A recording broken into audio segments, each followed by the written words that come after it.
नमस्कार दोस्तों। आज फिर एक कहानी के लिए लेके बात करेंगे। द्रौपदी कौन थी? द्रौपदी महाभारत के सबसे प्रसिद्ध पात्रों में से एक है। इस महाकाव्य के अनुसार द्रौपदी पांचाल देश के राजा द्रुपद की पुत्री थी। द्रौपदी पंचकन्याओं में से एक थी जिन्हें चीर कुमारी कहा जाता था। कृष्णयी, यज्ञसेनी, महाभारती, शरंध्री, पंचाली, अग्निसुता आदि अन्य नामों से भी विख्यात थी। यह पांडुपुत्र युधिष्ठिर की पत्नी थी या पांचों पांडव की पत्नी थी। द्रौपदी के पूर्व जन्म में मृदुल ऋषि की पत्नी थी। उनका नाम मृदुला नहीं इंद्रसेना था।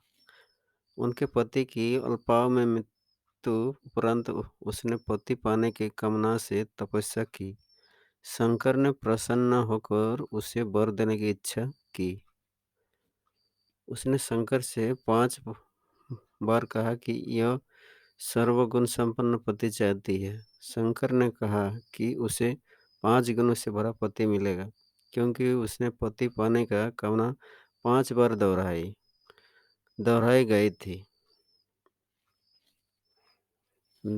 प्राचीन भारत के महाकाव्य महाभारत के अनुसार द्रौपदी का जन्म महाराज द्रुपद के द्वारा गुरु द्रोणाचार्य से अपमान का बदला लेने हेतु कराए गए यज्ञ के उपरांत हुआ था।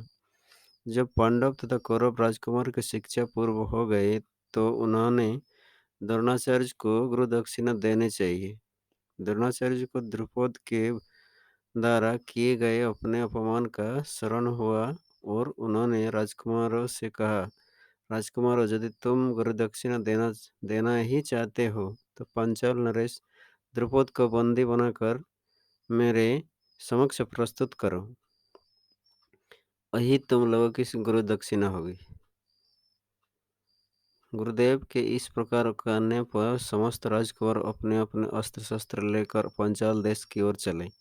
पांचाल पहुंचने पर अर्जुन ने द्रोणाचार्य से कहा, गुरुदेव, आप पहले कौरवों को राजा द्रुपद से युद्ध करने की आज्ञा दीजिए। यदि ये द्रुपद को बंदी बनाने में असफल रहे तो हम पांडव युद्ध करेंगे।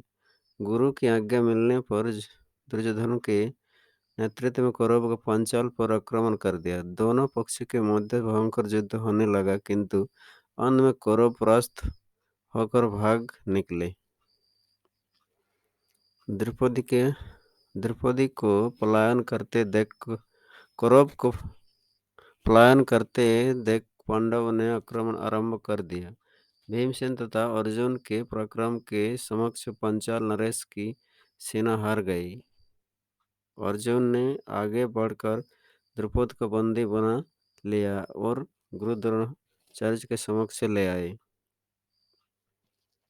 द्रुपद को बंदी के रूप में देखकर द्रोणाचार्य ने कहा, हे द्रुपद, अब तुम्हारे राज्य का स्वामी मैं हो गया हूँ।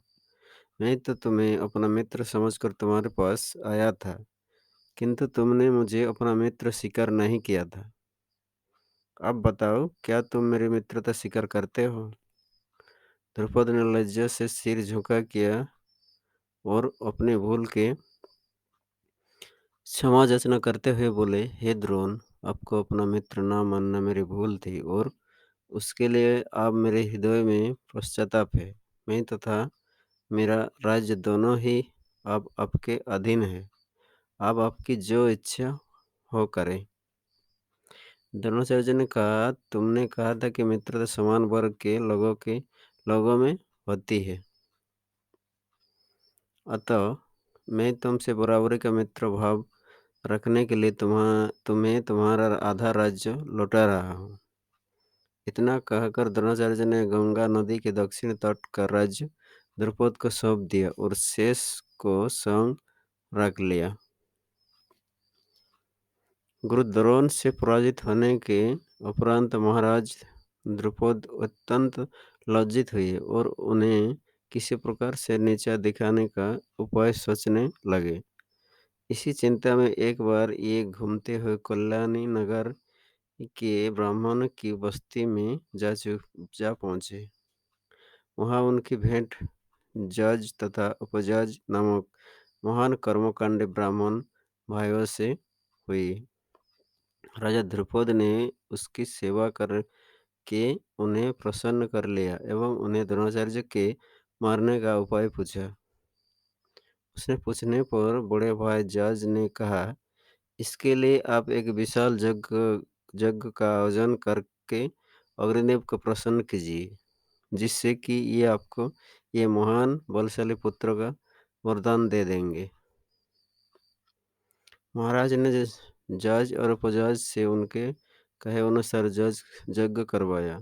यज्ञ के उपरांत एक पुत्र का जन्म हुआ, जो संपूर्ण आयुध एवं कवच बल से युक्त था, और एक जुड़वा कन्या उत्पन्न हुई, जिसके नेत्र खिले हुए कमल के समान देदीप्यमान थे। वह चंद्रमा के समान वक्र थी तथा उसका वर्ण श्यामल था। बालक का नाम धृष्टद्युम्न एवं बालिका का नाम द्रौपदी रखा गया। यज्ञ द्वारा उत्पन्न होने पर द्रौपदी यज्ञसेनी भी कहलाती। द्रौपदी के स्वयंवर की शर्त बहुत कठोर थी, जिसे कोई भी नहीं तोड़ सका। कर्ण, जो अंग देश का राजा था, वो ये प्रतियोगिता जीत सकता था, पर उसे अवसर नहीं दिया गया। अतः अंत में अर्जुन ने ये शर्त जीती। शर्त जीतने के उपरांत कौरवों और उपस्थित राजाओं ने पांडवों को द्रौपदी को ले जाने से रोकना चाहा, जिसका सभी पांडवों ने डटकर सामना किया, जिससे फलस्वरूप ये द्रौपदी को ले जाने में सफलता रही। द्रौपदी सहित कुटिया पहुंचने पर जब पांडवों ने बाहर से ही कहा कि माता देखो हम क्या लाए हैं, तो बिना देखे ही कुंती ने कहा कि जो लाए वो आपस में बांट लो। माता की आज्ञा का निरादर नहीं करना चाहते थे, परंतु उन्हें एहसास था कि ऐसा करना ठीक नहीं होगा। परिणाम स्वरूप कुंती ने द्रौपदी को पांचों पांडवों में से एक को चुनने के लिए कहा। द्रौपदी ने अर्जुन को चुना। पानी ग्रहण संस्कार के लिए जब कुंती समेत पांडव को पांचाल नरेश द्रुपद के पास जाकर सारा वृत्तांत सुनाया, तब ऋषि ने द्रौपदी के पूर्वजन्म की कथा सुनाई, जिससे उपरांत द्रौपदी ने औपचारिक रूप से पांचों पांडवों के साथ द्रौपदी का पानी ग्रहण संस्कार संपन्न किया। द्रौपदी का चिरहरण। महाभारत के युधिष्ठिर जब कुछ हारने के बाद उन्होंने द्रौपदी को दांव पर लगा दिया और दुर्योधन की ओर से मामा शकुनी ने द्रौपदी को जीत लिया। उस समय दुशासन द्रौपदी को बालों को पकड़कर घसीटते हुए सभा में ले आया। जब वहां द्रौपदी का अपमान हो रहा था, तब पितामह भीष्म, द्रोणाचार्य और विदुर जैसे न्यायकर्ता महान लोग भी बैठे थे, लेकिन वहां मौजूद सभी बड़े दिग्गज मुंह झुकाए बैठे रह गए। इन सभी को इनके मौन रहने का दंड भी मिला। दुर्योधन के आदेश पर दुशासन ने सभा के सामने द्रौपदी की साड़ी उतारना शुरू कर दी। सभी मौन थे, परंतु श्री कृष्ण ने हस्तक्षेप करने के चिरहरण को रुकवाया। थैंक यू दोस्तों।